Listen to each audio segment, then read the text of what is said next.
Hello friends. तो आज हम लोग बात करेंगे पदार्थ विज्ञान के फर्स्ट पेपर के बारे में। ठीक है, पदार्थ विज्ञान के फर्स्ट पेपर के बारे में।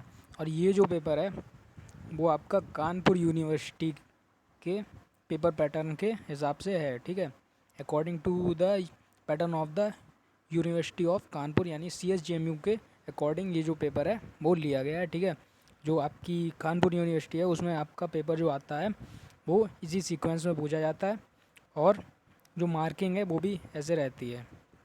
ठीक है, तो सबसे पहले हम लोग देखते हैं पेपर पैटर्न के बारे में।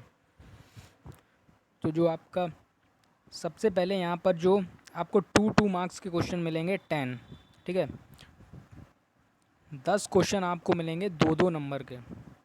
ठीक है, 10 क्वेश्चन जो हैं वो आपके 2 नंबर के होंगे यहाँ पर। फिर उसके बाद में जो है फिर 5 मार्क्स के आपको क्वेश्चन मिलेंगे, वो आपके होंगे 4 क्वेश्चन जो हैं वो आपके 5 मार्क्स के होंगे। फिर उसके बाद में 15 मार्क्स के क्वेश्चन आएंगे। ठीक है, तो 15 मार्क्स के जो क्वेश्चन होंगे वो भी आपके 4 होंगे। ठीक है, तो इस हिसाब से जो है आपका पेपर आता है। तो इस पेपर को हम लोग देखते हैं। सबसे पहले यहाँ पर पूछा गया सिद्धांत क्या है। ठीक है, 2 नंबर में तो आपको डेफिनेशन लिख देनी है। सिद्धांतों नाम सहायक परीक्षा के बहुविध हेतु साधित्व स्थापित निर्णय। फिर आपसे मन के गुण पूछे गए हैं। ठीक है, तो मन के गुण अणुत्तम चा एकत्वम चा 2 गुणों मनसा स्मृतो। ठीक है, 2 गुण होते हैं तो वो आपको बता देने हैं। ठीक है, फिर दिशाओं के नाम पूछेंगे, जो 10 दिशाएं होती हैं उनके नाम आपको बता देने हैं। फिर 60 पदार्थों के नाम पूछे गए हैं, वो भी चरकोक्त। ठीक है, जो चरक ने जो 6 पदार्थ बताए हैं यानी कि उनके क्रम में बताने हैं। ठीक है, फिर आपसे अध्यात्म गुण के नाम पूछे गए हैं। ठीक है, यानी बुद्धि सुख दुख इच्छा द्वेष प्रयत्न। फिर आपसे वैशेषिक दर्शन के अनुसार गुण पूछे हैं। वैशेषिक दर्शन ने जो गुण बताए हैं उसके अनुसार आपसे गुण पूछे हैं। फिर आपसे अभाव पदार्थ पूछा है, अभाव पदार्थ क्या है। फिर न्याय दर्शन के अनुसार पदार्थ, न्याय दर्शन ने कितने पदार्थ बताए हैं और कौन कौन से बताए हैं।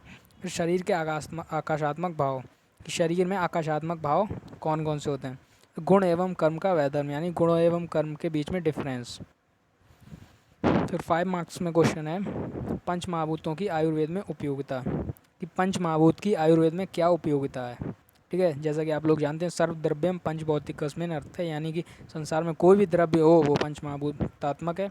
तो जितने भी आयुर्वेद के जितने भी द्रव्य हैं वो सब पंच महाभूत से बने हुए हैं। तो आप उनके बारे में लिखेंगे इसमें डिटेल में, अप टू 1 पेज, 1 पेज के लगभग होना चाहिए मैटर।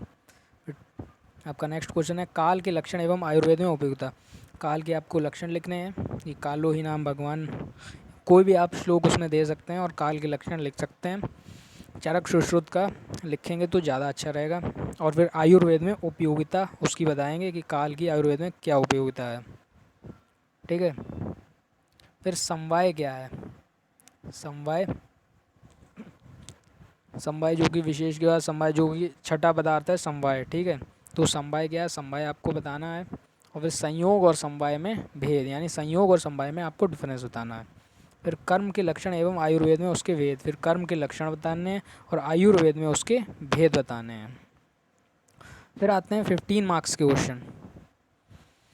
तो 15 मार्क्स के क्वेश्चन में गुण की निरुक्ति लक्षण एवं भेदों का वर्गीकरण, गुण की निरुक्ति लक्षण एवं भेदों का वर्गीकरण लिखते हुए गुणवादी गुणों का वर्णन करें। ठीक है, यानी कि गुण की आपको निरुक्ति लिखनी है, गुण का लक्षण लिखना है, उसके भेदों का वर्गीकरण लिखना है। ठीक है, जो 41 गुण हैं पूरे बताने हैं आपको कौन कौन से हैं।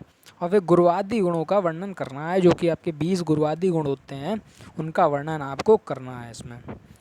ठीक है, फिर आता है आपका सूक्ष्म शरीर को समझाते हुए, यानी सूक्ष्म शरीर समझाना है। ठीक है, आत्मा के लक्षण लिखने हैं एवं आत्मा के ज्ञान की प्रवृत्ति का वर्णन करें, जो आत्मा के ज्ञान की प्रवृत्ति है उसका वर्णन करें। फिर आस्तिक एवं नास्तिक दर्शनों में भेद बताते हुए दर्शनों की आयुर्वेदिक सामग्री का वर्णन करें। यानी जो आस्तिक दर्शन है आपके, जो भगवान में आस्था रखते हैं, नास्तिक दर्शन जो भगवान में आस्था नहीं रखते हैं। ठीक है, तो उनके बीच में आपको भेद बताने हैं। और दर्शनों की आयुर्वेदिक सामग्री का वर्णन करें, जो दर्शनों की जो आयुर्वेदिक सामग्री है उसका वर्णन करना पड़ेगा। ठीक है, तो उसके बाद में 18 क्वेश्चन है सामान्य एवं विशेष को समझाते हुए इनके भेदों का वर्णन कर आयुर्वेद में इनकी उपयोगिता बताएं। ठीक है, तो यह सामान्य और विशेष को समझाते हुए, जो कि बहुत ही ज़्यादा इंपॉर्टेंट रहते हैं सामान्य विशेष, तो उनको समझाते हुए इनके भेदों का भी वर्णन करना है। ठीक है, जो द्रव्य गुण कर्म सामान्य, द्रव्य गुण कर्म विशेष हैं, उसे बताते हुए आयुर्वेद में इनकी उपयोगिता बताएं। ठीक है, जो सामान्य विशेष सिद्धांत है वो आयुर्वेद का सिद्धांत है, प्रमुख सिद्धांत है। ठीक है, आयुर्वेद में कोई भी चिकित्सा हो वो इन्हीं के आधार पर की जाती है। ठीक है, तो ये आपका पेपर था। मोस्ट प्रोबेबली जो इस बार का पेपर आएगा वो कुछ इसी टाइप का आने वाला है, और इसमें से कुछ क्वेश्चंस जो हैं आने की संभावना है, प्रोबेबिलिटी है कि कुछ क्वेश्चन जो हैं आ सकते हैं इसमें से, तो आप इसको अच्छे से प्रिपेयर कर लेंगे। ठीक है।